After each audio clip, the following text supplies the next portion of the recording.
لقد كان لكم في رسول الله أسوة حسنة اعوذ باللہ من الشیطان الرجیم بسم اللہ الرحمن الرحیم اللہم صلی علی محمد وعلی آل محمد کما صلیت علی ابراہیم وعلی آل ابراہیم انک حمید مجید اللہم بارک علی محمد وعلی آل محمد کما بارکت علی ابراہیم وعلی آل ابراہیم انک حمید مجید اللہم رب اشرح لی صدری ویسر لی امری واحلل عقدۃ من لسانی یفقہوا قولی۔ عزیز ناظرین السلام علیکم۔ اللہ تعالیٰ آپ کو اپنی عافیت میں رکھے، نیک اعمال کرنے کی توفیق دے، آج کل کے موسم سے خاص طور پر فائدہ اٹھانے کی توفیق دے، دن کو روزہ رکھیں، رات کو تہجد پڑھیں۔ دن چھوٹے ہیں، راتیں لمبی ہیں، اور یہ عبادت کے لیے بہترین موسم ہے۔ اللہ تعالی ہمیں اسے فائدہ اٹھانے کی توفیق دے۔ ہم آج کل کتاب الدعوات پڑھ رہے ہیں، اور آج ہمارا موضوع ہے پیٹھ پیچھے دعا کرنے کی فضیلت کا بیان۔ یعنی کوئی شخص موجود نہیں ہے اور آپ اس کی غیر موجودگی میں اس کے لیے دعا کر رہے ہیں۔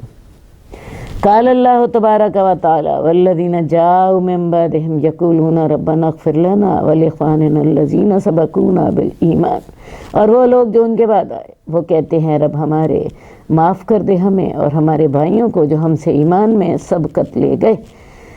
یہاں مہاجرین اور انصار کے بعد ان لوگوں کا ذکر ہے جو ان کے بعد میں آئیں گے۔ ایک تو وہ لوگ تھے جو رسول اللہ صلی اللہ علیہ وسلم کے سامنے ایمان لائے، مہاجرین، انصار، اور ان کے بعد وہ لوگ جو آپ کے سامنے ایمان لائے، اور ایک وہ لوگ ہیں جو ان کے بھی بعد ایمان لائے اور قیامت تک آتے ہی رہیں گے۔ تو یہ دعا جو ہے یہ ان لوگوں کے لیے ہے جو بعد میں آئیں گے اور بعد میں آتے رہیں گے، اور وہ لوگ جو آئے ان کے بعد وہ کہتے ہیں، کون کہتے ہیں؟ جو موجود مسلمان ہیں وہ کہتے ہیں کہ وہ لوگ جو ہمارے بعد آئیں گے، اے اللہ تعالیٰ ہمارے ان بھائیوں کو بخش دے اور ہمارے ان لوگوں کو بخش دے جو ہم سے پہلے ایمان لائے تھے۔ یعنی وہ لوگ اپنے سے پہلے جو گزر گئے ایمان والے، ان کے لیے دعائیں کر رہے ہیں۔ ٹھیک ہے، ظاہر ہے وہ ان کے سامنے موجود نہیں ہیں، وہ ان سے سبقت لے گئے ایمان میں، تو لہٰذا قرآن سے ہمیں ثبوت ملا کہ اپنے سے پہلے لوگوں کے لیے دعا کرنی چاہیے، اپنے غیر موجود لوگوں کے لیے دعا کرنی چاہیے۔ اللہ تبارک و تعالیٰ نے یہ بھی رسول اللہ صلی اللہ علیہ وسلم کو حکم دیا وَاسْتَغْفِرْ لِذَنبِكَ وَلِلْمُؤْمِنِينَ وَالْمُؤْمِنَاتِ، اور اپنے گناہ کے لیے بھی بخشش مانگیے، اور مومن مردوں کے لیے بھی اور مومن عورتوں کے لیے بھی۔ اب ظاہر ہے مومن مرد اور مومن عورتیں کو اللہ کے رسول کے سامنے ہر وقت تو نہیں ہوتے تھے۔ رسول اللہ صلی اللہ علیہ وسلم اپنے لیے تو دعا مانگتے بھی تھے، اور حکم تھا کہ مومن عورتوں کے لیے بھی مانگو اور مومن مردوں کے لیے بھی، ان کی غیر موجودگی میں دعا مانگو۔ اور اللہ تبارک و تعالیٰ نے قرآن مجید میں فرمایا ربنا اغفر لی ولوالدی وللمؤمنین یوم یقوم الحساب۔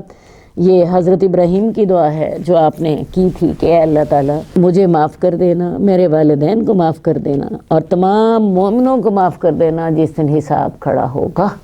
تو حضرت ابراہیم علیہ السلام نے بھی تمام مومنوں کی غیر موجودگی میں ان کے لیے دعا کی۔ تو لہٰذا ان آیات سے، یہ 3 آیات امام نووی یہاں لائے ہیں، تو ان سے انہوں نے یہ ثابت کیا ہے کہ یہ حضرت ابراہیم نے تمام مومنوں کے لیے دعا مانگی اس کی ان کی غیر موجودگی میں۔ رسول اللہ صلی اللہ علیہ وسلم کو حکم ہے تمام مومن عورتوں اور تمام مومن مردوں کے لیے دعا مانگو، اور ظاہر ہے وہ اللہ کے رسول کے سامنے ہر وقت نہیں ہوتے تھے، آپ ان کی غیر موجودگی میں ان کے لیے دعا مانگتے تھے۔ اور جو پہلی آیت ہے کہ وہ لوگ اپنے سے پہلے ایمان میں سبقت لے جانے والوں کے لیے دعا مانگ رہے ہیں، تو یہ سارے لوگ ان کی غیر موجودگی میں ان کے لیے دعا مانگ رہے ہیں۔ اس سے کسی کی غیر موجودگی میں اس کے لیے دعا مانگنے کی فضیلت واضح ہوتی ہے۔ حدیث نمبر 1495 حضرت ابو درداء فرماتے ہیں کہ انہوں نے رسول اللہ صلی اللہ علیہ وسلم کو فرماتے ہوئے سنا کہ جو مسلمان اپنے مسلمان بھائی کے پیٹھ پیچھے دعا کرتا ہے تو فرشتہ کہتا ہے تیرے لیے بھی اس کی مثل ہو۔ حدیث واضح کر رہی ہے کہ اگر کوئی مسلمان آدمی اپنے دوسرے مسلمان بھائی کے لیے غائبانہ طور پر دعا کرتا ہے تو اس سے فائدہ یہ ہوتا ہے کہ اللہ تعالیٰ اس کے لیے ایک فرشتہ مقرر کر دیتے ہیں، اور وہ فرشتہ اس آدمی کے لیے دعا کرتا ہے کہ اللہ تعالیٰ اس شخص نے اپنے بھائی کے لیے غائبانہ طور پر دعا کی ہے، اللہ تعالیٰ تو اس کو بھی وہی عطا فرماتے ہیں۔ اور کیا خیال ہے آپ کا، اس بندے کی دعا قبول پہلے ہوگی کہ فرشتے کی دعا قبول پہلے ہوگی؟ فرشتے تو نیک ہستیاں ہیں، ان کی دعا تو اللہ قبول کرتے ہیں، نیکوں کی دعا جلد قبول ہوتی ہے۔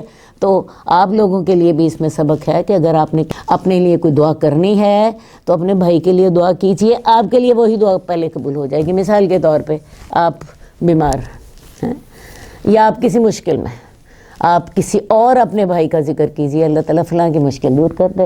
اب اللہ تعالیٰ ایک فرشتے کو حکم دیں گے کہ تو اس کے لیے بھی دعا کر کہ اللہ تعالیٰ اس کی تکلیف بھی دور کر دے، اور آپ کی دعا سے قبل فرشتے کی دعا قبول ہو جائے گی۔ تو نفع کا سودا کیا ہوا کہ آپ نے مانگی دوسرے کے لیے دعا، اور آپ کے حق میں دعا وہ فرشتے کی دعا ہونے کی وجہ سے پہلے قبول ہو گئی، تو لہٰذا آپ کو اپنا فائدہ تو ہو ہی گیا، ساتھ آپ کو دوسرے کے لیے دعا کرنے کا فائدہ ہو گیا۔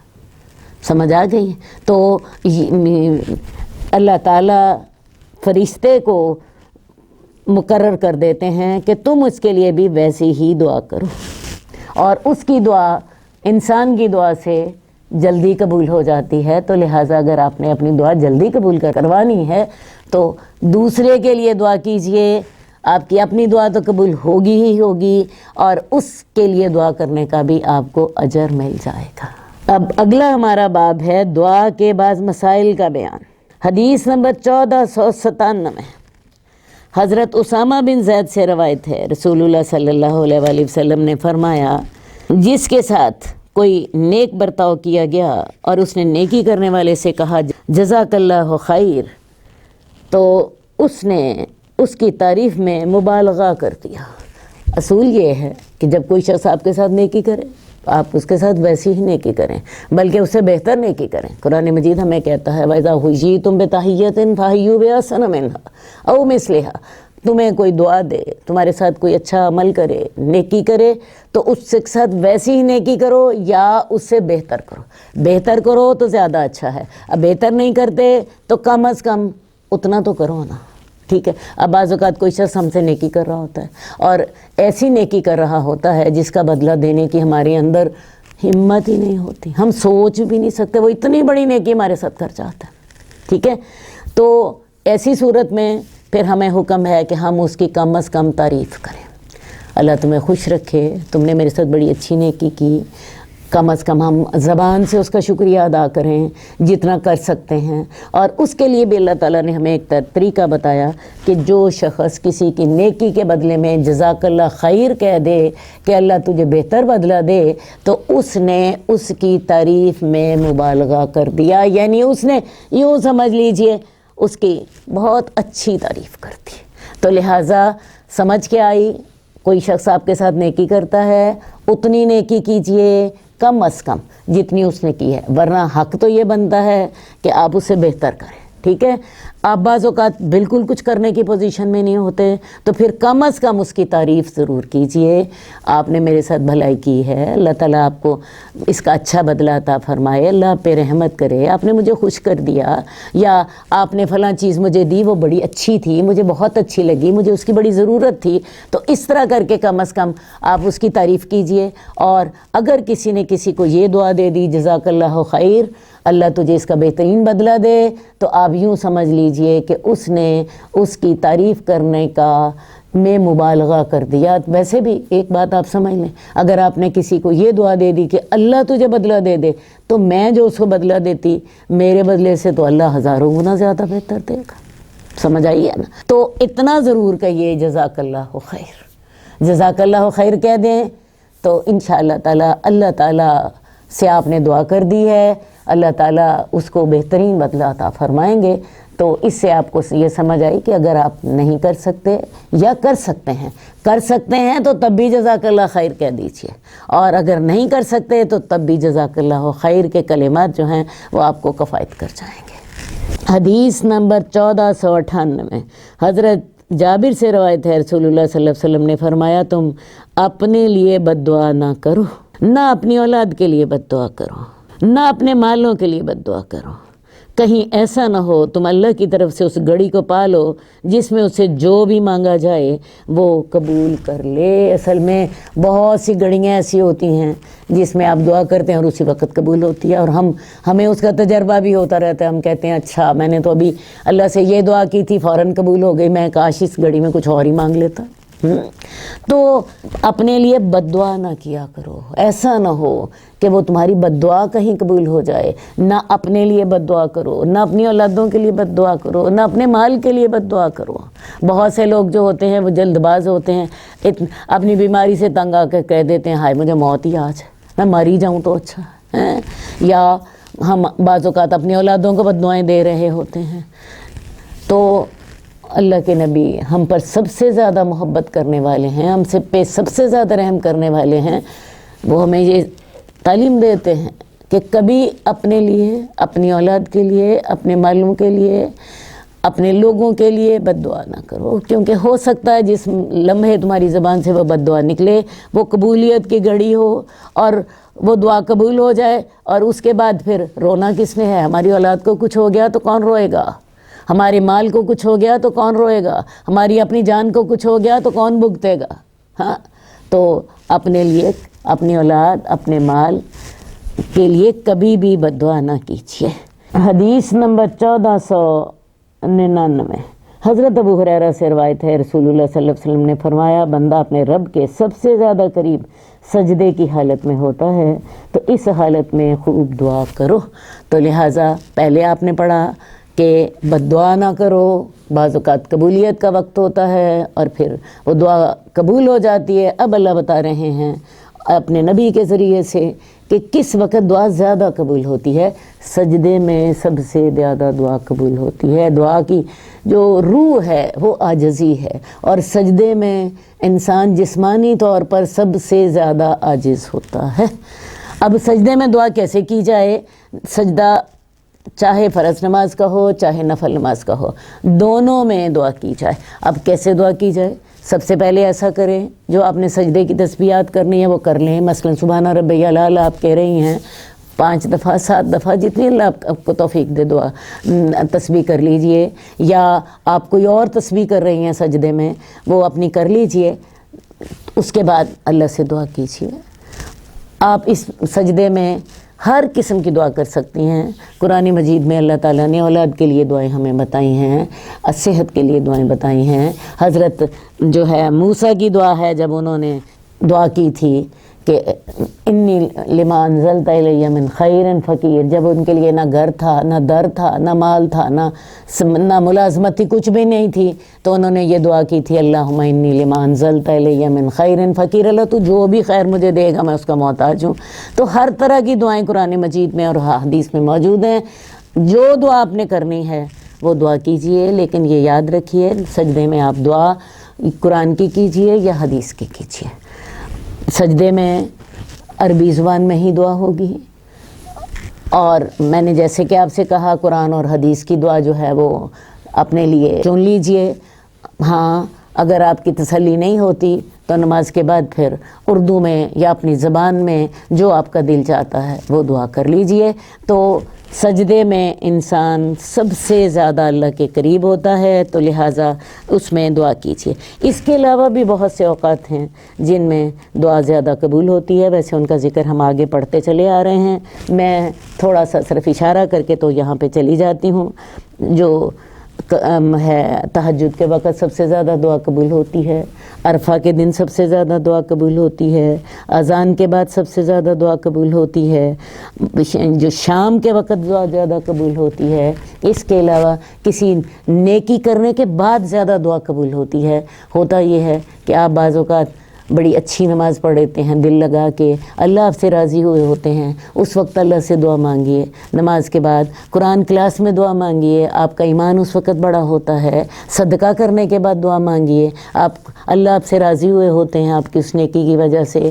اسی طرح بعض اوقات ہم کوئی ایسی نیکی کرتے ہیں جس کے ساتھ ہمارے اپنے دل کو بڑا سکون ہوتا ہے، اور اس وقت ہم اللہ کے اپنے آپ کو اللہ کے بڑے قریب محسوس کر رہے ہوتے ہیں، اس وقت اللہ سے دعا مانگیے۔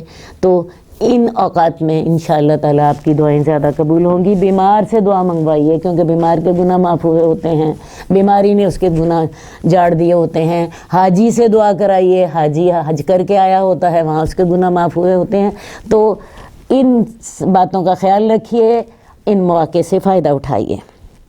حدیث نمبر 1500، حضرت ابو ہریرہ سے روایت ہے، رسول اللہ صلی اللہ علیہ وسلم نے فرمایا تم میں سے کسی کی دعا اس وقت قبول کی جاتی ہے جب تک کہ وہ دعا میں جلد بازی نہ کرے، مثلا یہ کہے میں نے تو اپنے رب سے دعا کی لیکن قبول نہیں کی گئی۔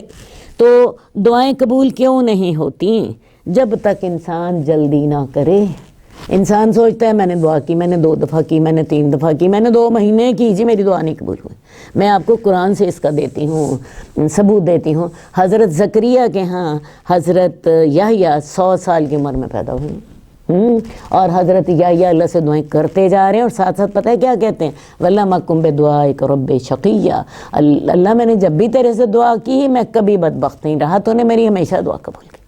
اور یہ دعا جو ہے 100 سال کی عمر میں قبول ہوئی ہے۔ حضرت ابراہیم کے ہاں حضرت اسماعیل 86 سال کی عمر میں پیدا ہوئے، اور حضرت اسحاق 100 سال کی عمر میں پیدا ہوئے۔ یہ قرآن ہمیں بتاتا ہے۔ اور حضرت ابراہیم کیا خیال ہے، دعائیں کرتے ہوں گے کہ نہیں کرتے ہوں گے؟ حضرت نوح 950 سال تبلیغ کرتے رہے، اور چند ایک لوگ ایمان لائے ہیں، کیا خیال ہے دعا کرتے تھے یا نہیں کرتے تھے؟ تو اس لیے دعا میں جلد بازی نہ کیجیے۔ میں نے اسی لیے آپ کو قرآن سے مثالیں دے دی ہیں کہ ہم 2 مہینے دعا مانگے تو ہم تھک جاتے ہیں، نہیں بھائی۔ حضرت ابراہیم 86 سال دعا مانگتے رہے، تب جا کے حضرت اسماعیل اللہ نے دیے۔ 100 سال کے تھے تو حضرت اسحاق عطا کیے۔ حضرت زکریا کو اللہ تعالیٰ نے 100 سال کی عمر میں حضرت یحییٰ دیے۔ تو سب سے پہلی بات ہے دعا میں جلدی نہ کیجیے۔ دوسری بات ایک اور ہے، اگر آپ کو وہ چیز نہیں مل رہی جو آپ مانگنا چاہ رہے ہیں تو یاد رکھیے آپ کی دعا کبھی ضائع نہیں جاتی۔ دعا یا تو اللہ وہی دے دیتے ہیں جو آپ مانگ رہے ہوتے ہیں، یا اللہ کسی مصیبت کو دور کر دیتے ہیں، یا اگر یہ دونوں کام نہیں ہوتے تو اللہ تعالیٰ آپ کے جو عمل نامے میں وہ عبادت کے طور پہ درج کر دیتے ہیں، کیونکہ دعا مخ العبادت، دعا تو عبادت کا مغز ہے۔ آپ کو وہ چیز نہیں ملی، آپ کی کوئی مصیبت نہیں دور ہوئی، تو اللہ تعالیٰ آپ کے عمل نامے میں وہ دعا بطور عبادت لکھ دیتے ہیں۔ اور حدیث میں آتا ہے کہ قیامت والے دن جب انسان ان دعاؤں کا اجر دیکھے گا، جو دعائیں قبول نہیں ہوئی تھیں، تو تمنا کرے گا ہائے کاش میری کوئی دعا قبول نہ ہوئی ہوتی۔ تو اس دنیا میں ہم یہ جلدی ڈالتے ہیں کہ میری دعا قبول نہیں ہوتی، جلدی قبول نہیں ہوتی، اس دنیا میں ہم کہیں گے کہ ہائے کاش میری کوئی دعا قبول نہ ہوئی ہوتی اور مجھے سارا یہ اجر مل گیا ہوتا۔ تو اس لیے دعا سے کبھی بھی نہ گھبرائیے۔ تو ایک بات تو یہ ہے کہ جب تک انسان جلد بازی نہ کرے دعا قبول ہوتی ہے۔ دوسری بات ہے کہ بندہ جب تک گناہ اور قطع رحمی کی دعا نہ کرے اس کی دعا قبول کی جاتی ہے۔ اب انسان اگر قطع رحمی کی دعا کرتا ہے وہ بھی قبول نہیں ہوتی، گناہ کی دعا کرتا ہے وہ بھی قبول نہیں ہوتی۔ مثال کے طور پہ کوئی شخص یہ دعا کرتا ہے اللہ تعالیٰ میں بینک میں ڈاکہ ڈالنے جا رہا ہوں تو اللہ تعالیٰ مجھے کامیاب کر دے، تو گناہ کی دعا قبول نہیں ہوتی۔ اسی طرح قطع رحمی کی دعا قبول نہیں ہوتی۔ مثال کے طور پہ انسان یہ دعا مانگنے لگے اللہ فلاں میرا رشتہ دار مر جائے ہے، وہ بیمار ہو جائے، اس کی ٹانگ ٹوٹ جائے، تو میں آپ کو بتاؤں یہ بھی دعائیں اللہ قبول نہیں کرتے۔ قطع رحمی کی دعا قبول نہیں ہوتی۔ ہاں یہ دعا ضرور قبول ہوتی ہے اللہ تعالیٰ فلاں میرے رشتہ دار پہ رحم کر دے، ہاں فلاں میرے رشتہ دار کو صحت دے دے، بلکہ اس کے لیے تو میں نے آپ کو بتایا اللہ ایک فرشتے کی ڈیوٹی لگا دیتے ہیں، اور وہ فرشتہ اس کے لیے پہلے دعا قبول ہوتی ہے، اور اس نے جو اپنے رشتہ دار کے لیے کی تھی وہ بعد میں ہوتی ہے۔ اور قطع رحمی کی دعا قبول نہیں ہوتی، گناہ کی دعا قبول نہیں ہوتی۔ اس کے علاوہ حرام کمائی جو ہوتی ہے اس کی وجہ سے بھی دعا قبول نہیں ہوتی۔ حرام کمائی ہو تو اللہ تعالیٰ دعا قبول نہیں کرتے، بڑی کلیئر بات۔ اس کے علاوہ میں آپ کو اور بات بتاؤں، اگر کوئی شخص امر بالمعروف کر سکتا ہے، نہی عن المنکر کر سکتا ہے اور کرتا نہیں ہے، سستی کرتا ہے، بے پرواہی کرتا ہے، تو میں آپ کو بتاؤں تب بھی دعا قبول نہیں ہوتی۔ ہاں وہ علیحدہ بات ہے کہ ایک انسان اتنا زیادہ مجبور ہے، حالات اتنے زیادہ تنگ ہیں کہ وہ چاہنے کے باوجود نہیں کر سکتا، تو شاید اللہ تعالیٰ اس کی جو ہے وہ مجبوری قبول کر لیں۔ لیکن جب کسی معاشرے میں امر بالمعروف نہیں ہوتا، نہی عن المنکر نہیں ہوتی، تو پھر ہوتا کیا ہے، وہاں پھر عام عذاب آ جاتا ہے۔ قرآن مجید کی آیت ہے وَاتَّقُوا فِتْنَةً لَا تُصِيبَنَّ الَّذِينَ ظَلَمُوا مِنْكُمْ خَاصَّةً، ایسے فتنے سے بچو جو تم میں سے صرف ظالموں کو ہی خاص طور پر نہیں آئے گا بلکہ عوام الناس کو بھی آئے گا۔ اب عوام الناس کو وہ کیوں آئے گا؟ گناہ کرنے والوں کو تو آیا ہی آیا، جو لوگ گناہ نہیں کر رہے تھے ان کو کیوں آیا؟ ان کو اس لیے آیا کہ انہوں نے گناہ جب ہو رہا تھا انہوں نے اس کو روکا کیوں نہیں تھا؟ جبکہ وہ روک سکتے تھے تو انہوں نے اس کو کیوں نہیں روکا تھا؟ تو ان کو اس لیے آیا کہ تمہیں اس گناہ کو روکنا چاہیے تھا، تو تمہیں نہی عن المنکر کرنی چاہیے تھی۔ تو اس وقت بھی پھر جب وہ عذاب آ جاتا ہے پھر دعائیں قبول نہیں ہوتی۔ تو لہٰذا میں نے آپ کو 4-5 وجہیں بتائیں۔ سب سے پہلی وجہ جلد بازی نہ کرو، دوسری وجہ قطع رحمی کی دعا قبول نہیں ہوتی، گناہ کی دعا قبول نہیں ہوتی، حرام کمائی کی وجہ سے دعا قبول نہیں ہوتی، نہی عن المنکر اور امر بالمعروف نہ کیا جائے تب دعا قبول نہیں ہوتی، معاشرے میں عام گناہ پھیل جائے تو پھر عام عذاب آتا ہے جس میں گناہ نہ کرنے والے بھی اس عذاب کا شکار ہو جاتے ہیں۔ اللہ تعالی ہم پہ رحم کرے اور اللہ تعالی ہمیں ان آفتوں سے بچا کے رکھے۔ حدیث نمبر 1501 حضرت ابو امامہ سے روایت ہے، رسول اللہ صلی اللہ علیہ وسلم سے پوچھا گیا کون سی دعا زیادہ قبول ہوتی ہے؟ آپ نے فرمایا رات کے پچھلے پہر میں اور فرض نمازوں کے بعد۔ رات کے پچھلے پہر تہجد کے وقت، اس وقت اللہ تعالیٰ آسمان دنیا پر تشریف لاتے ہیں۔ ویسے اللہ تعالیٰ اپنے عرش پر ہوتے ہیں، تو جو رات کا آخری تہائی ہوتا ہے اس میں اللہ تعالیٰ اپنے بندوں کے سب سے زیادہ قریب آ جاتے ہیں، اور وہ سب سے زیادہ قریب آ کے آخری تہائی میں فجر کے وقت پھر اللہ تعالیٰ پھر اپنے عرش پہ چلے جاتے ہیں۔ دنوں میں سے ایک دن ایسا ہے جس دن اللہ تعالیٰ دن کو بھی آسمان دنیا پر تشریف لاتے ہیں، اور وہ عرفہ کا دن ہے۔ تو عرفہ کے دن بھی سب سے زیادہ دعا قبول ہوتی ہے، اور عرفہ کے مقام پر سب سے زیادہ دعا قبول ہوتی ہے، کیونکہ اللہ تعالیٰ اس دن کو بھی آسمان دنیا پر تشریف لاتے ہیں اور اپنے بندوں کے سب سے زیادہ قریب ہو جاتے ہیں۔ اس کے علاوہ فرض نمازوں کے بعد، اصل بات ہے فرض نماز اتنا بڑا نیکی کا کام ہے، اللہ اسے اتنے زیادہ راضی ہوتے ہیں کہ فرض نمازوں کے بعد کی دعا بھی اللہ قبول کرتے ہیں۔ لیکن ایک بات یاد رکھیے، فرض نمازوں کے بعد انفرادی دعا ضرور کر لیجئے، فرض نمازوں کے بعد اجتماعی دعا کرنا سنت نہیں ہے۔ حدیث نمبر 1502 حضرت عبادہ بن صامت سے روایت ہے، رسول اللہ صلی اللہ علیہ وسلم نے فرمایا زمین پر جو مسلمان بھی اللہ تعالیٰ سے دعا کرتا ہے اللہ تعالیٰ اس کو وہی عطا کر دیتا ہے، یا اس سے اس کی مثل کوئی برائی دور کر دیتا ہے، جب تک کہ وہ کسی گناہ یا قطع رحمی کی دعا نہیں کرتا۔ لوگوں میں سے ایک شخص نے کہا تب تو ہم خوب دعا کریں گے۔ آپ نے فرمایا اللہ بھی خوب دینے والا اور خوب قبول کرنے والا ہے۔ یہ بات میں آپ کو پہلے بھی بتا چکی ہوں، دعا میں فائدہ ہی فائدہ ہے۔ دعا میں یا تو اللہ وہی چیز عطا فرما دیتے ہیں جو انسان اللہ سے مانگتا ہے، یا اللہ تعالیٰ کوئی مستقبل میں پہنچنے والی تکلیف دور کر دیتے ہیں، یا آخرت میں اس کو عبادت کے طور پر اس کا اجر عطا فرما دیتے ہیں۔ اور اللہ کے خزانوں کی کوئی حد نہیں ہے، اللہ سے مانگتے رہیے مانگتے رہیے مانگتے رہیے، اس کی جو عطا کی کوئی حد نہیں ہے۔ حدیث نمبر 1503 حضرت عبداللہ بن عباس سے روایت ہے، رسول اللہ صلی اللہ علیہ وسلم مصیبت اور بے چینی کے وقت یہ الفاظ فرمایا کرتے تھے، لا الہ الا اللہ العظیم الحلیم، لا الہ الا اللہ رب العرش العظیم، لا الہ الا اللہ رب السماوات و رب الارض و رب العرش الکریم۔ ہر بندہ ہی مشکلات کا شکار ہے، بعض ایسے اوقات آ جاتے ہیں جس میں آپ زیادہ ہی پریشان ہوتے ہیں، اس وقت اللہ کے نبی جب زیادہ پریشان ہوتے تھے اس کا سوچئے اور پھر ان کلمات سے دعا مانگیے جن کلمات سے اللہ کے رسول دعا مانگتے تھے، اور اللہ آپ کی پریشانی دور فرما دیتے تھے۔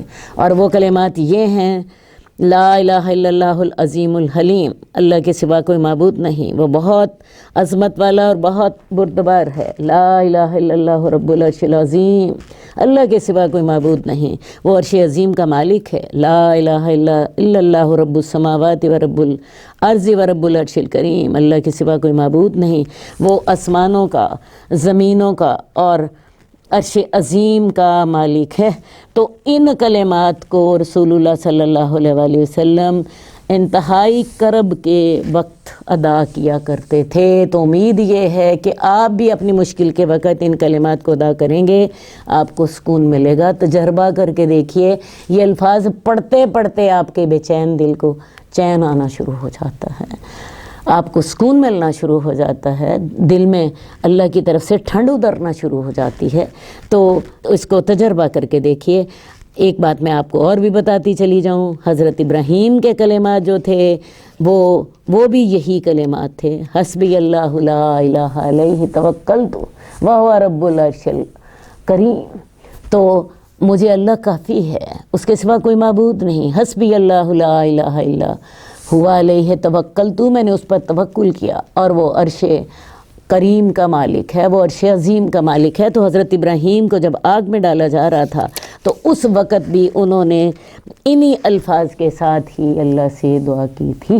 تو ایسا کیجئے، ان کلمات کو اپنی زندگی کا بنا لیجئے، معمول بنا لیجئے، کیونکہ مشکلات تو ہر ایک کے ساتھ، اور یہ زندگی کا حصہ ہیں۔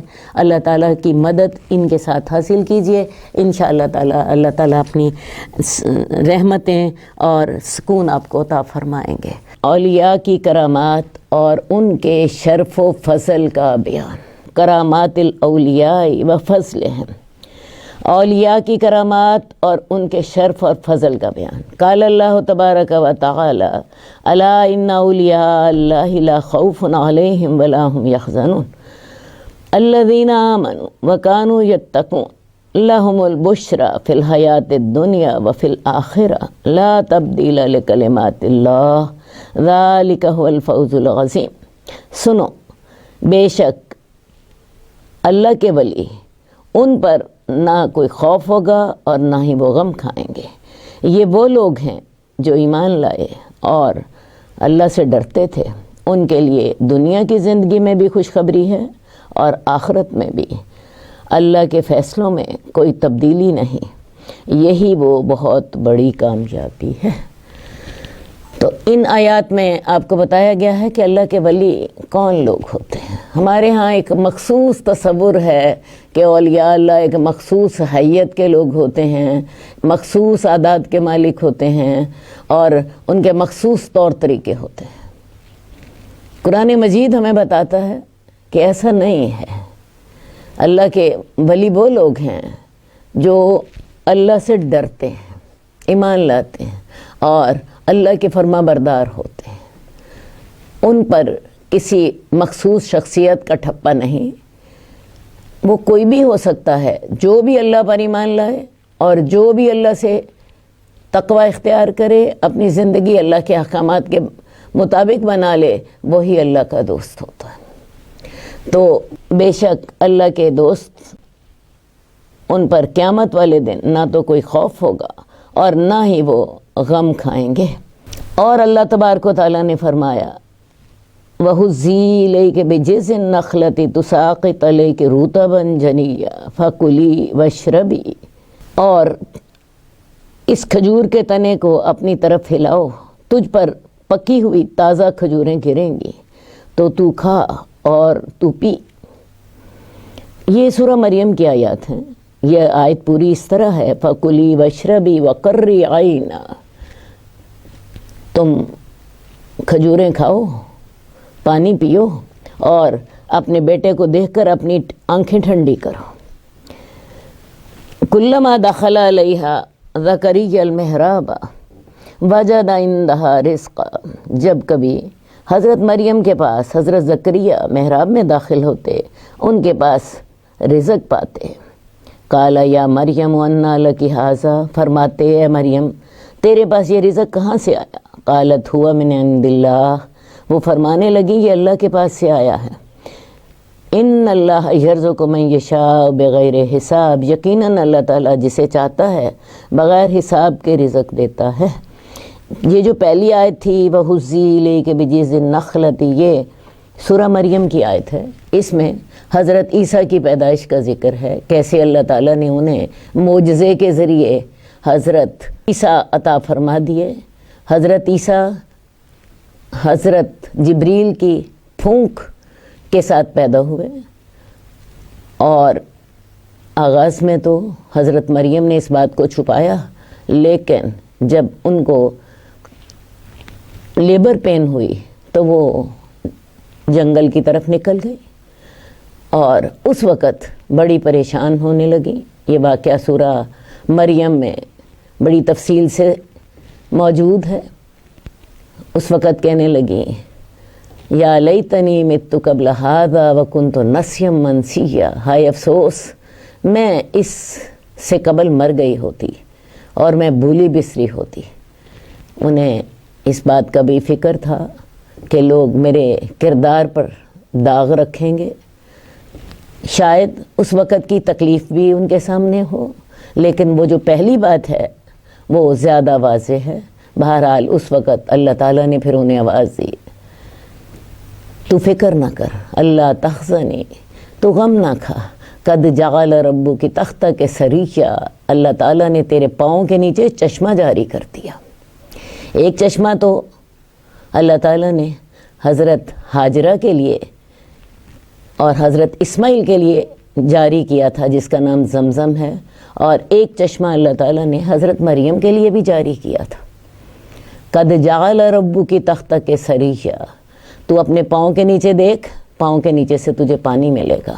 اور ایک قریبی ایک خشک درخت تھا تو اس کے تنے کو تم ہلاؤ، حالانکہ وہ درخت ٹنڈ منڈ تھا، لیکن معجزے کے ذریعے اس میں سے تمہارے ہلانے کے ساتھ پکی ہوئی تازہ کھجوریں گریں گی۔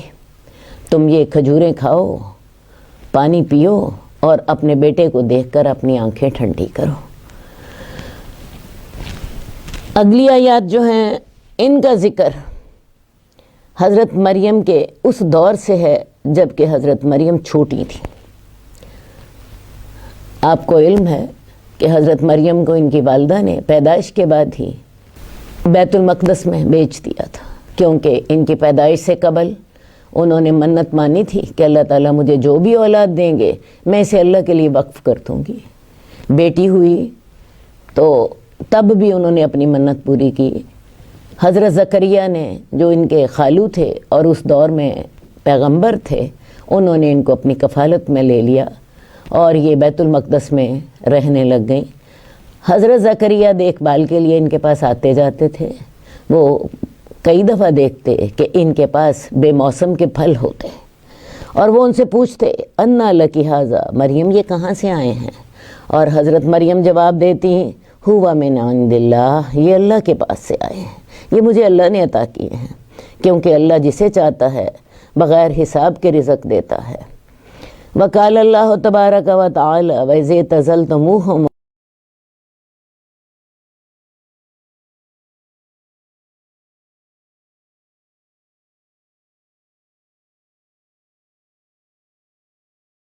کر آئے ہو اور جن کی وہ اللہ کے سوا عبادت کرتے تھے تو تم غار کی طرف پناہ لے لو، تمہارا رب تمہارے لیے اپنی رحمت کے دروازے کھول دے گا اور تمہارے معاملے میں آسانی فرما دے گا۔ وَتَرَى الشَّمْسَ إِذَا طَلَعَتْ تَزَاوَرُ عَنْ كَهْفِهِمْ، اور تو دیکھتا ہے سورج کو جب وہ طلوع ہوتا تھا تو ان کے غار سے کترا کے جاتا تھا، ذات الیمین دائیں جانب، وَإِذَا غَرَبَتْ تَقْرِضُهُمْ ذَاتَ الشِّمَالِ، اور جب وہ غروب ہوتا تھا تو انہیں بائیں طرف سے ان سے کترا کے جاتا تھا۔ یہاں پہ اصحاب کہف کا ذکر ہے۔ اصحاب کہف حضرت عیسیٰ کی شریعت پر ایمان رکھتے تھے اور موحد تھے۔ ان کے دور کے لوگ شرک کرتے تھے۔ یہ ان کے ظلم و ستم سے بچ کر پناہ لینے کے لیے جنگل میں آ گئے۔ یہاں اسی چیز کا ذکر ہے کہ جب تم انہیں چھوڑ کر آئے ہو اور جس کی وہ اللہ کے سوا عبادت کرتے ہیں تو تم ایک غار میں پناہ لے لو، تمہارا رب تمہارے لیے اپنی رحمت کے دروازے کھول دے گا اور تمہارے لیے تمہارے معاملے میں سے آسانی فرما دے گا۔ تو واقعی اللہ تعالیٰ نے غار کے اندر ان کو پناہ دے دی اور پھر وہاں یہ سوئے اور لمبی مدت تک سوتے رہے۔ اللہ تعالیٰ نے ان کو بھی ایک معجزہ بنا دیا۔ اتنی لمبی مدت سوتے رہے تو اس عرصے میں سورج ان کے صبح کے وقت بھی کترا کے نکل جاتا، شام کے وقت بھی کترا کے نکل جاتا۔ ان کا غار کا دروازہ کھلا تھا، وہاں سے ہوا اندر آتی جاتی رہتی، لیکن دھوپ نہ جاتی۔ اگر دھوپ صبح شام ان پر پڑتی تو شاید ان کو زیادہ نقصان پہنچاتی بلکہ یقیناً نقصان پہنچاتی، تو اللہ تعالیٰ نے ایسے اسباب بنا دیے تھے کہ ان کو ہوا تو تازہ پہنچتی رہتی تھی، روشنی بھی اندر غار کے جاتی تھی، لیکن دھوپ ڈائریکٹ ان کے جسموں کو نہیں لگتی تھی۔ یہ اللہ تعالیٰ نے معجزہ کر دیا تھا۔ اور پھر اس سے بھی بڑا معجزہ یہ ہوا کہ یہ ایک لمبی مدت تک سونے کے بعد دوبارہ اٹھے، اور جب اٹھے تو اس وقت سارے لوگ موافق تھے۔ اس وقت پھر لوگ ان کو دیکھنے کے لیے آئے، اس دور کا بادشاہ بھی ان سے ملنے کے لیے آیا، اور اس کے بعد یہ دوبارہ جب سوئے تو پھر اللہ تعالیٰ نے ان کو واقعی موت دے دی۔ تو یہاں پہ ان آیات میں حضرت عیسیٰ، حضرت مریم اور یہ کہف والے ان کی کرامات کا کچھ ذکر ہے۔ حضرت مریم کو کیسے اللہ بے موسم کے پھل دیتے تھے، حضرت عیسیٰ کی پیدائش کے وقت اللہ تعالیٰ نے کیسے حضرت مریم کے لیے ایک چشمہ بھی بہا دیا اور ایک خشک درخت سے پکی ہوئی کھجوریں بھی گرا دیں، اور یہ غار والوں کو اللہ تعالیٰ نے کس طرح سورج کی تپش سے بچا لیا اور کس طرح ان کو ایک لمبی مدت تک سلا دیا اور ان کو لوگوں کے لیے معجزہ بنا دیا۔ یہ وہ کرامتیں ہیں جن کا ذکر قرآن مجید میں آیا ہے، اور امام نووی نے انہیں ترتیب کے ساتھ یہاں پہ درج کر دیا ہے۔ اب اگلی بات یہ ہے کہ کرامت کسی انسان کے اختیار میں نہیں ہوتی اور نہ ہی کسی یہ ولی اللہ کی پہچان ہوتی ہے۔ اللہ جب چاہتے ہیں کسی ولی اللہ سے کسی کرامت کا ظہور ہو جاتا ہے، اور جب چاہتے ہیں نہیں ہوتا۔ ان کا حساب انبیاء علیہ السلام کے معجزوں کی طرح ہے۔ یہ کرامتیں کسی کی ولایت کی دلیل یا معیار نہیں ہوتی۔ ایک متقی اور کامل مومن یقیناً اللہ کا ولی ہے،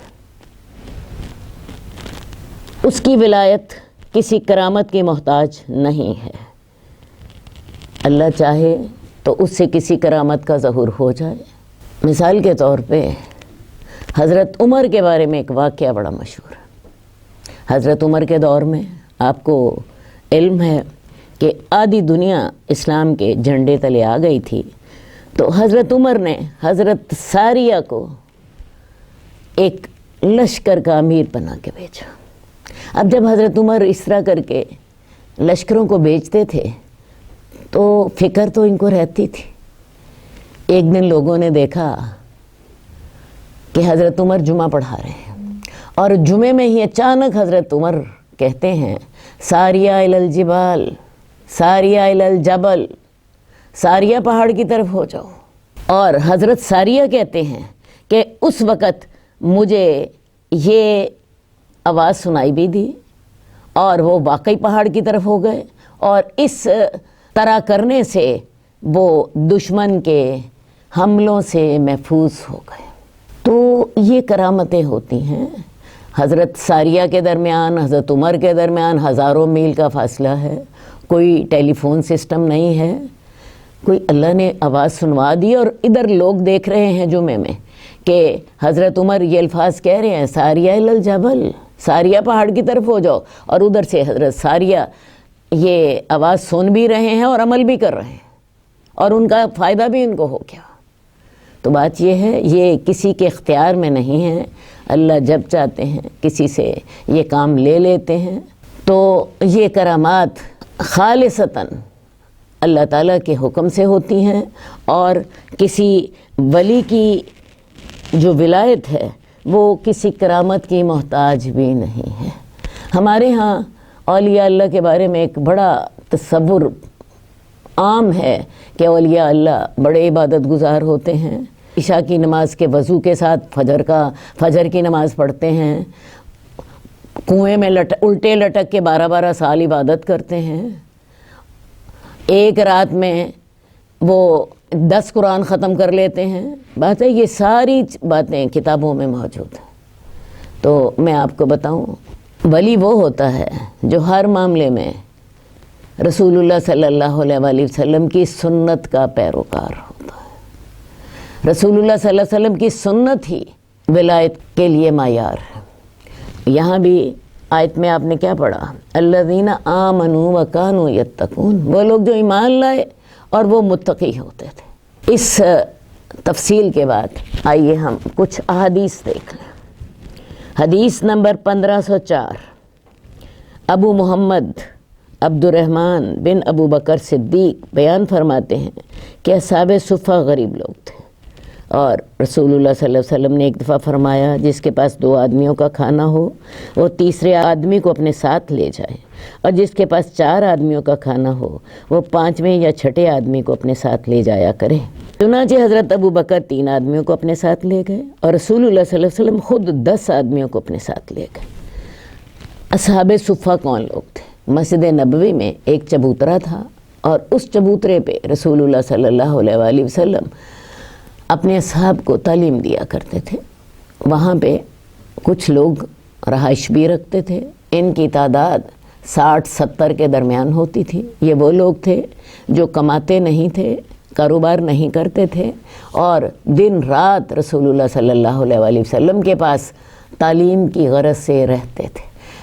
جن کو رسول اللہ صلی اللہ علیہ وآلہ وسلم سے تعلیم حاصل کرتے، آپ نے کبھی جہاد پہ بیچنا ہوتا یا اور کئی کسی ذمہ داری دینی ہوتی تو ان اصحاب کو دیتے۔ تو یہ اصحاب صفہ تھے، ان کے کھانے پینے کی ذمہ داری رسول اللہ صلی اللہ علیہ وسلم کے سپرد تھی۔ یہ خود میں نے آپ کو پہلے بتایا، کماتے نہیں تھے، سارا دن انہوں نے اپنا وقف کیا ہوتا تھا رسول اللہ صلی اللہ علیہ وآلہ وسلم کے صحبت کے لیے، ان کے ساتھ رہتے، ان کے خدمت کرتے، ان سے دین سیکھتے، اور مسجد نبوی میں رہتے۔ ان کو اصحاب صفہ کہتے ہیں۔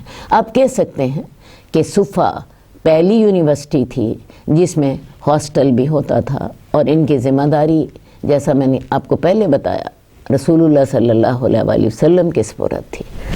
تو یہ غریب لوگ تھے۔ اللہ کے رسول بعض اوقات ان کے کھانے کا انتظام اس طرح کرتے کہ آپ صحابہ کو ترغیب دیتے، جس کے پاس 2 آدمیوں کا کھانا ہے وہ تیسرے آدمی کو اپنے ساتھ لے جائے، کیونکہ 2 کا کھانا 3 کو کفایت کر جاتا ہے، اور جس کے پاس 4 آدمیوں کا کھانا ہو وہ 5ویں یا 6ٹھے آدمی کو اپنے ساتھ لے جائے۔ ایک دن حضرت ابو بکر 3 آدمیوں کو اپنے ساتھ کھانے کے لیے لے گئے، اور رسول اللہ صلی اللہ علیہ وسلم خود 10 آدمیوں کو اپنے ساتھ لے کر گئے۔ حضرت ابو بکر نے شام کا کھانا رسول اللہ صلی اللہ علیہ وسلم کے ساتھ کھایا، اور وہیں ٹھہرے رہے یہاں تک کہ عشاء کی نماز پڑھی، پھر گھر لوٹے۔ یعنی وہ 3 آدمیوں کو اپنے گھر بھیجا، لیکن اتفاق کی بات یہ ہے کہ رسول اللہ صلی اللہ علیہ وسلم سے مشورہ کرنے کے لیے حضرت ابو بکر آپ کے پاس ٹھہرے رہے۔ گھر والوں کو آپ نے کہہ دیا تھا کہ میرے مہمانوں کو کھانا کھلا دو۔ خود آپ نے اپنا کھانا رسول اللہ صلی اللہ علیہ وسلم کے ساتھ کھایا، اور عشاء کی نماز پڑھی، اور اس کے بعد گھر آئے۔ جب گھر آئے تو رات کا کچھ حصہ جتنا اللہ نے چاہا گزر چکا تھا۔ ان کی بیوی نے کہا، آپ کو اپنے مہمانوں کی خاطر تواضع سے کس چیز نے روکے رکھا؟ حضرت ابو بکر نے کہا، کیا تم نے ان کو گھر کا رات کا کھانا نہیں کھلایا؟ بیوی نے کہا، انہوں نے آپ کے آنے تک کھانے سے انکار کر دیا، ورنہ گھر والوں نے تو ان کو کھانا پیش کر دیا تھا۔ حضرت عبد الرحمن حضرت ابو بکر کے بیٹے بیان کرتے ہیں کہ میں جلدی سے چھپ گیا۔ آپ نے فرمایا وہ نادان، اور مجھے برا بلا کہا۔ مہمانوں سے کہا، کھاؤ، کھانا تمہارے لیے خوشگوار نہ ہو۔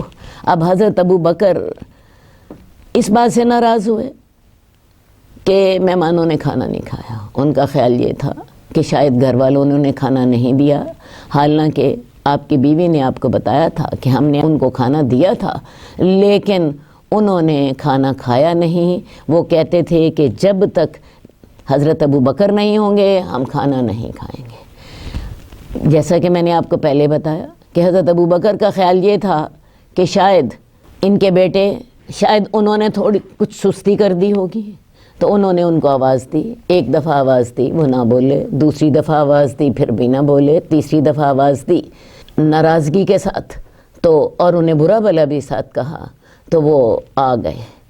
وہ حضرت عبد الرحمن ایک اور روایت میں آتا ہے، وہ کہتے ہیں کہ میں خود چھپ گیا تھا کیونکہ مجھے اندازہ تھا کہ وہ میرے سے ناراض ہوں گے، حالانکہ ان کا قصور نہیں تھا۔ بہرحال حضرت ابو بکر نے کہا کھاؤ، یہ کھانا تمہارے لیے خوشگوار نہ ہو، کیونکہ حضرت ابوبکر اس وقت ناراض ہو رہے تھے، کیونکہ گھر والوں کے کہنے سے انہوں نے کھانا نہیں کھایا۔ اور حضرت ابوبکر نے کہا اللہ کی قسم میں یہ کھانا نہیں کھاؤں گا۔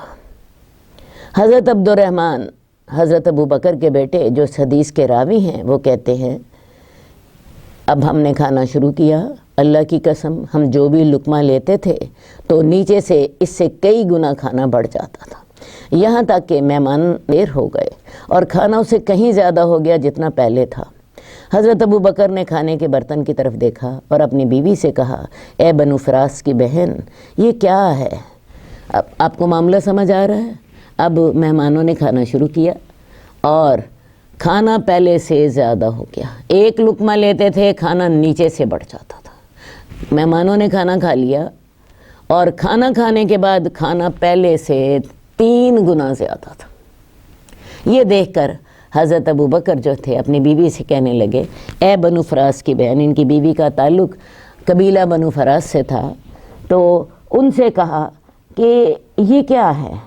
انہوں نے کہا میری آنکھوں کی ٹھنڈک کی قسم یہ کھانا پہلے سے 3 گنا زیادہ ہے۔ اس کھانے میں سے حضرت کچھ ابوبکر نے کھایا اور فرمایا کہ میں نے جو پہلے قسم کھائی تھی وہ شیطان کی طرف سے تھی۔ شروع میں حضرت ابوبکر نے کہا تھا کہ میں یہ کھانا نہیں کھاؤں گا، لیکن اب یہ معجزہ دیکھا تو کہنے لگے کہ میری یہ قسم شیطان کی طرف سے تھی۔ پھر اس میں سے انہوں نے کھایا اور اس کھانے کو رسول اللہ صلی اللہ علیہ وسلم کے پاس لے گئے۔ وہ کھانا صبح تک رسول اللہ صلی اللہ علیہ وسلم کے پاس رہا۔ اس زمانے میں ہمارے اور ایک قوم کے درمیان معاہدہ تھا، اس کی مدت ختم ہو چکی تھی اور ہم 12 آدمی ادھر ادھر گئے ہوئے تھے۔ ہر آدمی کے ساتھ کچھ لوگ تھے، ہر آدمی کے ساتھ کتنے آدمی تھے یہ اللہ ہی جانتا ہے۔ ان سب نے وہ کھانا کھایا جو ایک پیالے میں حضرت ابو بکر کے گھر سے رسول اللہ صلی اللہ علیہ وسلم کے پاس آیا تھا۔ اب بات کیا ہوئی کہ وہ کھانا پہلے سے 3 گنا تھا مہمانوں کے کھانے کے بعد بھی، تو اب حضرت ابو بکر نے اس میں سے خود بھی کھایا اور اس کھانے کو رسول اللہ صلی اللہ علیہ وسلم کے پاس بیچ دیا۔ حضرت ابو بکر بتا رہے ہیں کہ اس دور میں ہمارے اور ایک کسی قبیلے کے درمیان معاہدہ تھا اور اس معاہدے کی وجہ سے رسول اللہ صلی اللہ علیہ وسلم نے 12 نگران مقرر کر دیے تھے اور ہر نگران کے ساتھ کچھ لوگ تھے۔ تو یہ جو لوگ تھے ان تمام لوگوں نے بھی رسول اللہ صلی اللہ علیہ وسلم کے پاس اس کھانے کو کھایا جو پیالے میں حضرت ابو بکر کی طرف سے آپ کو بھیجا گیا تھا، اور یہ اللہ ہی جانتا ہے کہ وہ کتنے لوگ تھے۔ ان سب نے وہ کھانا کھایا جو ایک پیالے میں رسول اللہ صلی اللہ علیہ وسلم کے پاس آیا تھا۔ تو اس حدیث میں آپ نے دیکھا کہ اس کھانے میں اللہ تعالیٰ نے کتنی برکت عطا کی کہ وہ کھانا مہمانوں نے کھا بھی لیا، اس کے بعد بھی وہ 3 گنا ہو گیا، پھر وہ رسول اللہ صلی اللہ علیہ وسلم کو تحفہ دیا گیا، آپ کے پاس وہ صبح تک رہا، پھر اس میں سے بہت سے لوگوں نے کھانا کھایا۔ تو یہ ایک کرامت ہے اس کھانے کی جو کہ حضرت ابو بکر کے گھر میں ان مہمانوں کو دیا گیا تھا۔ حدیث نمبر 1506 حضرت جابر بن سمرہ بیان کرتے ہیں کہ اہل کوفہ نے حضرت عمر بن خطاب سے حضرت سعد بن ابی وقاص کی شکایت کی، چنانچہ حضرت عمر نے انہیں کوفے کی گورنری سے معزول کر دیا اور ان پر حضرت عمار کو گورنر مقرر فرما دیا۔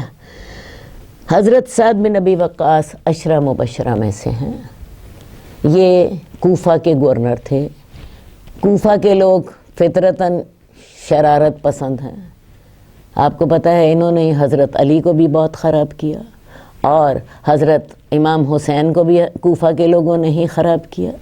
بہرحال حضرت سعد بن وقاص کی ان لوگوں نے شکایتیں کی، تو ان کی شکایات پر حضرت عمر نے ان کو معزول کر دیا۔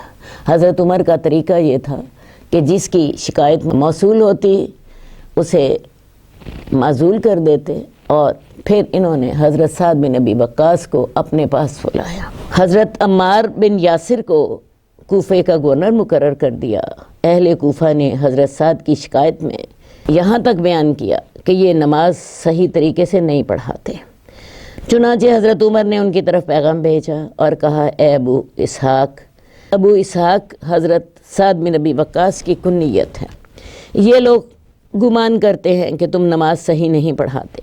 تو حضرت سعد نے جواب دیا، میں تو اللہ کی قسم ان کو ویسی نماز پڑھاتا ہوں جیسی رسول اللہ صلی اللہ علیہ وآلہ وسلم نماز پڑھاتے تھے، میں اس میں کوئی کمی نہیں کرتا تھا۔ میں مغرب اور عشاء کی نماز پڑھاتا ہوں، پہلی 2 رکعتوں میں لمبا قیام کرتا اور پچھلی 2 رکعتوں میں مختصر۔ حضرت عمر نے فرمایا، ابو اسحاق تمہارے متعلق مجھے یہی گمان تھا۔ ان کے ساتھ ایک آدمی یا چند آدمی کوفے بھیجے تاکہ وہ حضرت سعد کی بابت اہل کوفہ کی رائے معلوم کر لیں، یعنی خود نماز کے بارے میں تو ان سے بات کر لی۔ حضرت عمر بن خطاب کا ان کے بارے میں گمان اچھا تھا، لیکن اس کے باوجود بھی حضرت عمر نے تحقیق کرنی مناسب سمجھی، کیونکہ لوگوں کی طرف سے شکایت موصول ہوئی تھی۔ آپ نے چند آدمیوں کو بھیجا کہ وہ کوفہ جا کر حضرت سعد پر جو الزامات لگے ہیں ان کی تحقیق کریں۔ انہوں نے کوفے کی ہر مسجد میں جا کر ان کے بارے میں پوچھا، سب نے حضرت سعد بن ابی وقاص کی تعریف کی، یہاں تک کہ وہ بنو ابس کی مسجد میں آئے تو وہاں کے نمازیوں میں سے ایک شخص کھڑا ہوا، اسے اسامہ بن قتادہ کہتے تھے اور اس کی کنیت ابو سعدہ تھی۔ اس نے کہا، جب آپ نے ہم سے پوچھ ہی لیا ہے تو عرض یہ ہے کہ سعد لشکر کے ساتھ نہیں جاتے، تقسیم میں برابری نہیں کرتے اور فیصلہ کرنے میں انصاف سے کام نہیں لیتے۔ اب جب تحقیق شروع ہوئی تو تمام لوگوں نے حضرت سعد بن ابی وقاص کی تعریف کی، لیکن اسامہ بن قتادہ نے حضرت سعد بن ابی وقاص کے خلاف 3 شکایات پیش کی، اور وہ 3 شکایات یہ تھیں کہ سعد لشکر کے ساتھ نہیں جاتے تھے، لوگوں کو تو جہاد کے لیے بھیج دیتے اور خود جنگ نہ کرتے، خود میدان کارزار میں شامل نہ ہوتے، اور جب مال غنیمت ہوتا تو اس کی تقسیم میں انصاف سے کام نہ لیتے، اور تیسری بات فیصلہ کرنے میں بھی انصاف سے کام نہیں لیتے، یعنی تقسیم میں بھی برابری نہ کرتے اور فیصلہ کرنے میں عدل سے کام نہیں لیتے۔ یہ 3 شکایتیں حضرت سعد بن ابی وقاص کے خلاف اسامہ بن قتادہ نے کر دی۔ حضرت سعد نے کہا، میں بھی 3 باتوں کی دعا کروں گا۔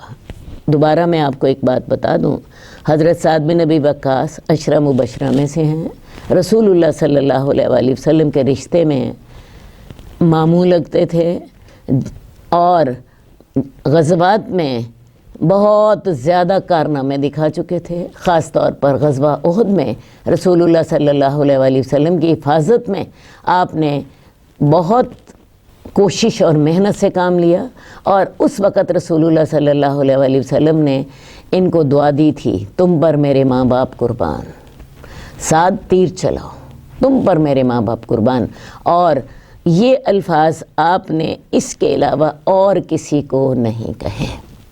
تو حضرت سعد بن ابی وقاص کے خلاف یہ جو الزامات تھے، یہ الزامات درست نہیں تھے۔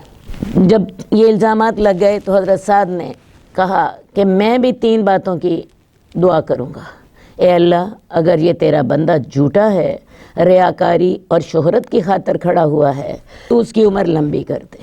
یہ پہلی بد دعا تھی، اس کی غربت اور ناداری میں اضافہ کر دے اور اسے فتنوں کا نشانہ بنا دے۔ اس نے بھی 3 الزامات لگائے تھے، حضرت سعد بن ابی وقاص نے بھی اس کے خلاف 3 بد دعائیں کی۔ پہلی یہ اس کو لمبی عمر دینا، نمبر 2 اس کی غربت اور ناداری میں اضافہ کرنا، اور تیسری بات اسے فتنوں کا نشانہ بنا دے۔ چنانچہ ایسا ہی ہوا۔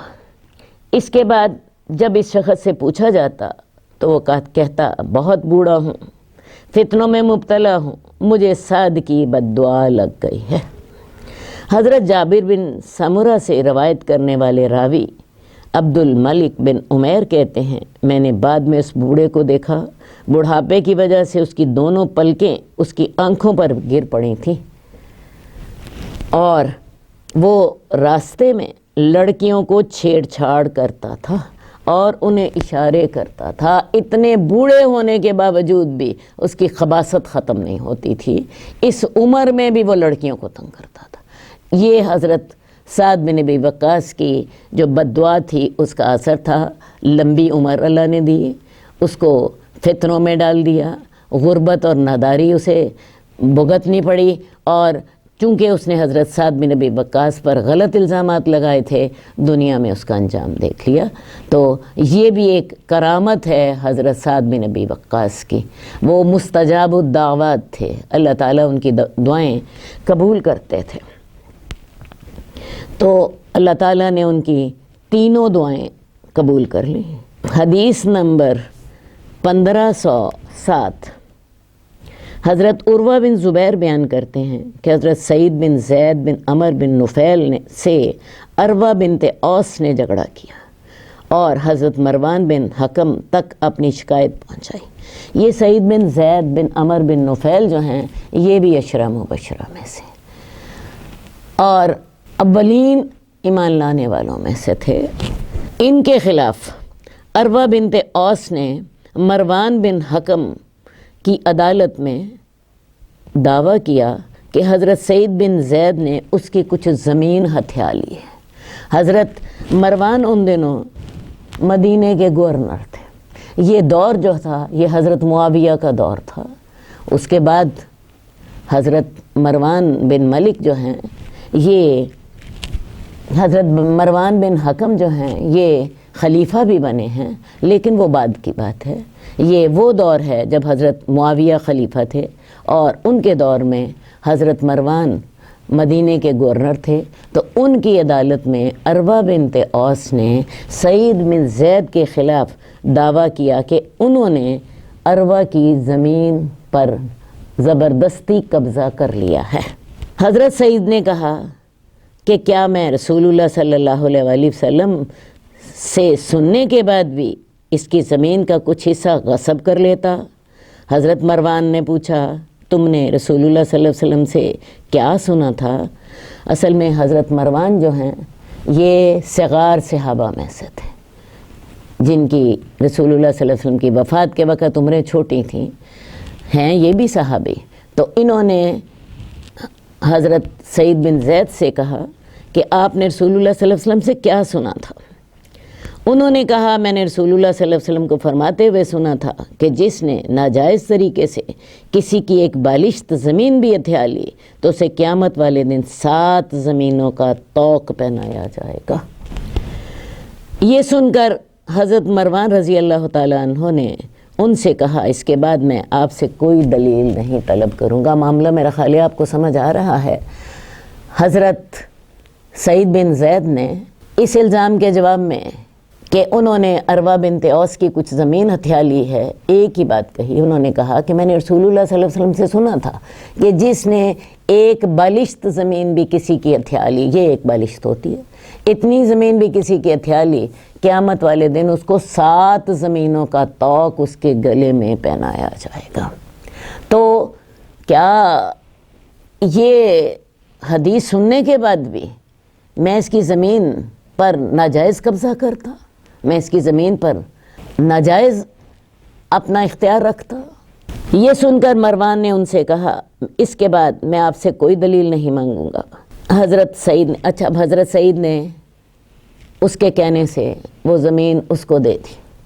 حضرت سعید نے بس اتنی بات کہی کہ میں نے رسول اللہ صلی اللہ علیہ وسلم سے یہ وعید سنی تھی اور عروہ بنت اوس کا جو دعویٰ تھا اس کے مطابق کہ میری انہوں نے فلاں زمین ہتھیا لی ہے، وہ زمین بھی اس کو دے دی، اور اتنی بات کر کے عدالت سے نکل آئے۔ لیکن اس عورت کے لیے بد دعا کی، اے اللہ اگر یہ عورت جھوٹی ہے تو اس کی آنکھوں کی بینائی ختم کر دے اور اس کو اس کی زمین میں ہی موت دے دے۔ حضرت عروہ بیان کرتے ہیں کہ مرنے سے پہلے اس کی بینائی چلی گئی اور ایک وقت وہ اپنی اسی زمین میں چل رہی تھی کہ ایک گڑھے میں گر گئی اور اس میں مر گئی۔ تو لہٰذا اللہ تعالیٰ نے ان کی بد دعا کو پورا کیا۔ ہوا یہ کہ اسی زمین میں جو کہ اس عورت نے جس کا دعویٰ کیا تھا اور حضرت سعید بن زید نے وہ اسے دے دی تھی، اسی زمین میں ایک کنواں تھا۔ یہ عورت اپنی آخری عمر میں اندھی ہو گئی تھی۔ حضرت سعید کی ایک بد دعا قبول ہوئی، وہ اندھی ہو گئی تھی اور وہ دیواروں کو ٹٹول کے چلتی تھی۔ ایک دن اسی طرح چل رہی تھی، اسی کنویں میں گر گئی اور وہ کنواں ہی اس کی قبر بن گیا۔ تو لہٰذا ان کی یہ بد دعا بھی قبول ہو گئی کہ اس کو اس کی زمین میں ہی موت دے دے، وہ کنواں ہی ان کی قبر بن گیا۔ تو لہٰذا یہاں بھی آپ کو حضرت سعید بن زید کی کرامت کا پتہ چل رہا ہے کہ انہوں نے ایک بد دعا کی اور وہ بد دعا اسی طرح پوری ہوئی جیسا کہ انہوں نے اللہ سے دعا کی تھی۔ حدیث نمبر 1510 میں بھی بہت سی کرامتوں کا ذکر ہے۔ یہ حدیث چونکہ بہت لمبی ہے، اس کو میں اپنے الفاظ میں آپ کے سامنے رکھ دیتی ہوں۔ ہوا یوں تھا کہ حضرت عاصم بن ثابت کی سرکردگی میں 10 لوگوں کو ایک علاقے کی طرف بھیجا گیا۔ وہاں بنو لہیان کو ان کے آنے کا پتہ چلا، وہ 100 لوگ لے کر ان پر حملہ آور ہو گئے۔ حضرت عاصم بن ثابت نے ایک اونچی جگہ پر پناہ لے لی۔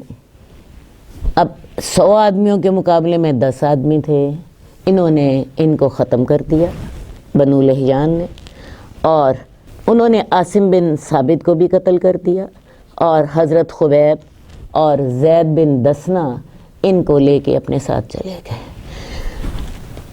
حضرت خبیب نے حارث کو غزوہ بدر میں قتل کیا تھا، تو ان کو حارث کے بیٹوں نے خرید لیا کیونکہ وہ ان کے باپ کا قاتل تھا، اور انہوں نے ارادہ کیا کہ حضرت خبیب کو وہ بڑی تکلیف دے دے کر قتل کریں گے۔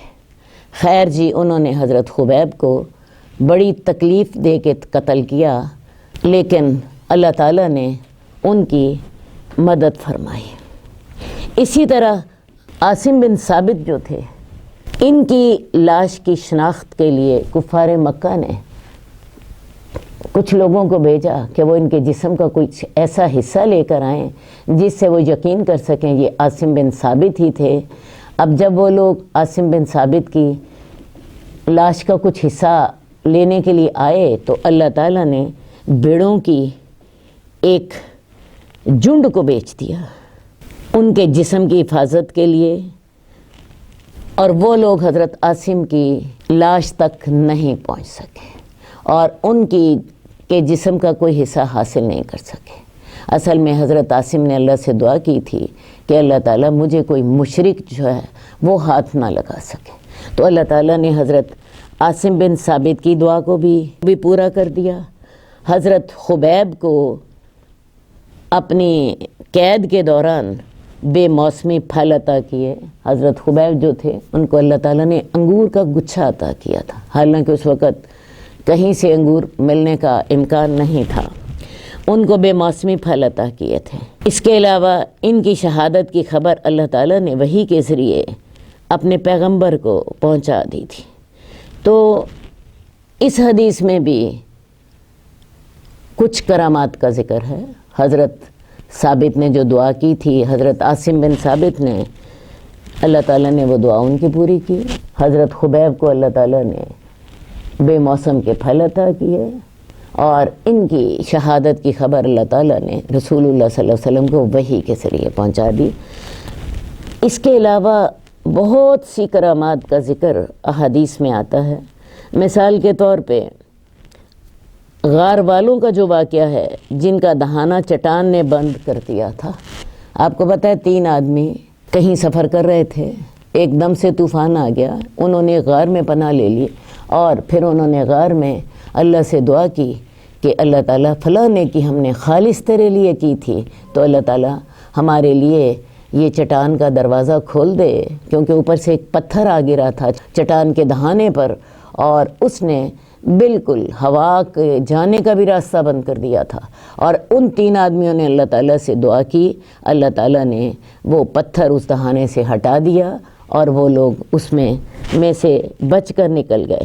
اسی طرح حدیث میں غزوہ خندق میں حضرت جابر کے کھانے کا ذکر ہے۔ حضرت جابر نے غزوہ خندق میں 10 آدمیوں کے لیے کھانا بنایا اور رسول اللہ صلی اللہ علیہ وسلم کو دعوت دی کہ آپ یا رسول اللہ ہمارے پاس آ کے کھانا کھائیے۔ رسول اللہ صلی اللہ علیہ وسلم 1000 آدمی اپنے ساتھ لے گئے، جتنے لوگ خندق کھود رہے تھے سب کو دعوت دے دی، آؤ جابر نے ہمارے لیے کھانا بنایا ہے، آ جاؤ۔ اور وہاں پہ اللہ تعالیٰ نے 10 آدمیوں کے کھانے میں اتنی برکت ڈالی کہ سارے لوگوں نے وہ کھانا کھا لیا اور وہ کھانا بچ بھی گیا۔ آٹے میں سے بھی روٹیاں پک رہی تھیں اور سالن ابھی ابل رہا تھا۔ اسی طرح غزوہ خندق میں ہی حضرت ام سلیم نے حضرت انس کو چند روٹیاں دے کر بھیجا تھا اور 300 آدمیوں نے وہ کھائیں اور سارے اس سے سیر بھی ہو گئے۔ تو اس طرح کے بہت سے معجزات حدیث میں ہمیں ملتے ہیں۔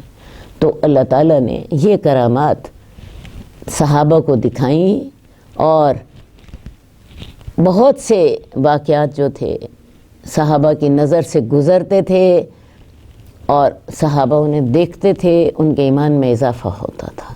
حدیث نمبر 1511، حضرت عبداللہ بن عمر بیان فرماتے ہیں کہ میں نے جب بھی حضرت عمر سے کسی معاملے میں بات یہ کہتے ہوئے سنا کہ میرا اس کے بارے میں یہ خیال ہے تو وہ ان کے خیال کے مطابق ہی ظہور پذیر ہوتا۔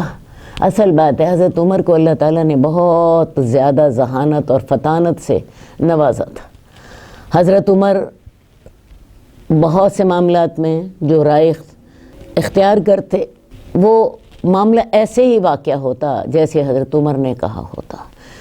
حدیث میں آتا ہے کہ رسول اللہ صلی اللہ علیہ وآلہ وسلم نے فرمایا میری امت میں سے کوئی محدث ہوتا تو عمر ہوتا۔ محدث سے مراد یہاں پہ ایسے لوگ ہیں جن پر الہام ہوتا تھا، جیسے حضرت موسیٰ کی والدہ کو اللہ نے الہام کیا تھا، تو میری امت میں سے اگر کوئی ایسا شخص ہوتا جس پہ الہام ہوتا ہے تو وہ عمر ہوتا۔ اسی طرح قرآن مجید کی کئی آیات حضرت عمر کے خیال کے مطابق، حضرت عمر کی فکر کے مطابق قرآن مجید کی آیات اتری ہیں۔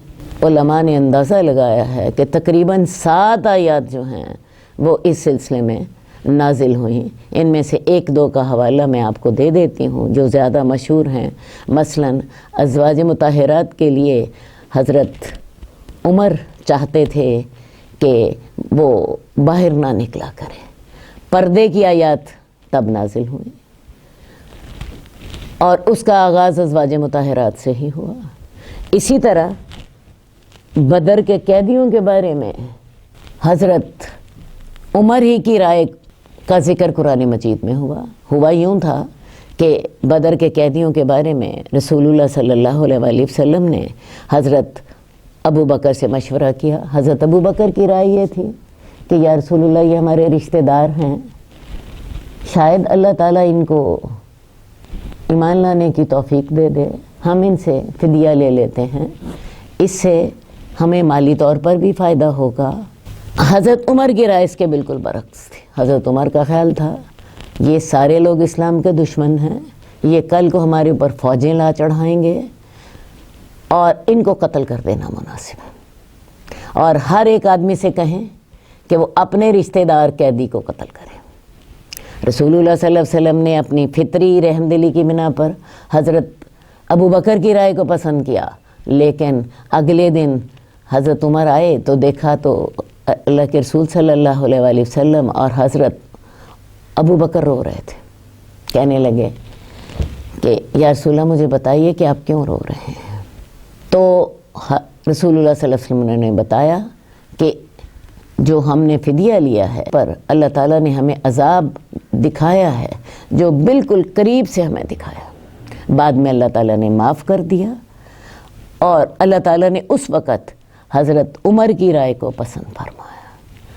تو حضرت عمر جو تھے بہت ہی سمجھدار اور بہت عقل مند تھے، اسی لیے تو آپ دیکھتی ہیں کہ حضرت عمر کے دور میں آدھی دنیا اسلام کے جھنڈے تلے آ گئی تھی، اور غیر مسلم لوگوں کا کہنا ہے کہ اگر دنیا میں ایک عمر اور ہوتا تو دنیا کا نقشہ بدلا ہوتا۔